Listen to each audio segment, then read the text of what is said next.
Quand je travaille avec des jeunes dans les écoles techniques, avec des jeunes de 15-16 ans, je leur demande le respect des autres et c'est important. Ils me répondent oui, oui. Et le respect de soi, ils me disent oui. Alors je leur demande qu'est-ce qui est le plus important, est-ce le respect des autres ou le respect de soi? Et là, ça fait débat.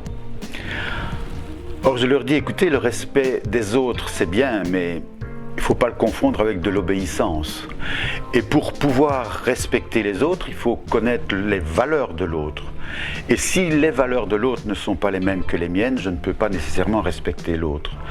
Par contre, en ne respectant pas l'autre, peut-être que je me respecte moi-même. Alors ça devient un petit peu compliqué tout ça, mais le respect de soi est quand même la première des choses pour pouvoir avancer.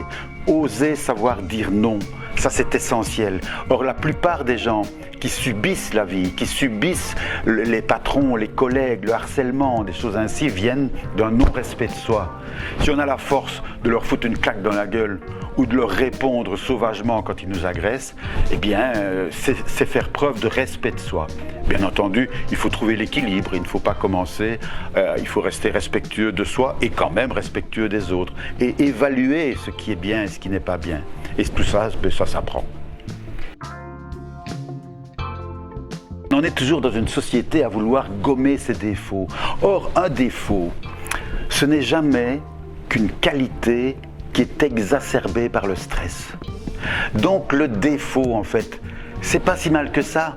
Retirons le stress du défaut et on retrouve la qualité de l'homme.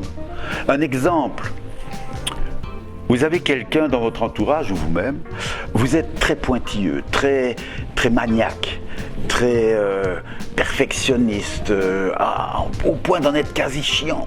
Vous voyez, et les autres vous le reprochent tout le temps. Mais en fait, c'est parce que vous êtes exacerbé par un stress qui vient de vous, d'autre part, peu importe d'où ils viennent. Mais si on prend les qualités de quelqu'un de maniaque, c'est quelqu'un qui travaille très méticuleusement. Et ça, on ne va jamais vous le reprocher. C'est quelqu'un qui est logique, c'est quelqu'un qui est structuré, qui va avancer de manière ordonnée. Et dans un projet, dans une vie, tout cela est vraiment important. Mais que cette personne comprenne aussi que tout le monde ne vit pas comme elle. Elle doit aussi respecter l'autre, qui lui a une autre façon de faire, qui est plus sauvage dans sa manière de s'organiser. Donc, se respecter soi-même implique qu'on doit respecter les autres et d'accepter que les autres sont différents.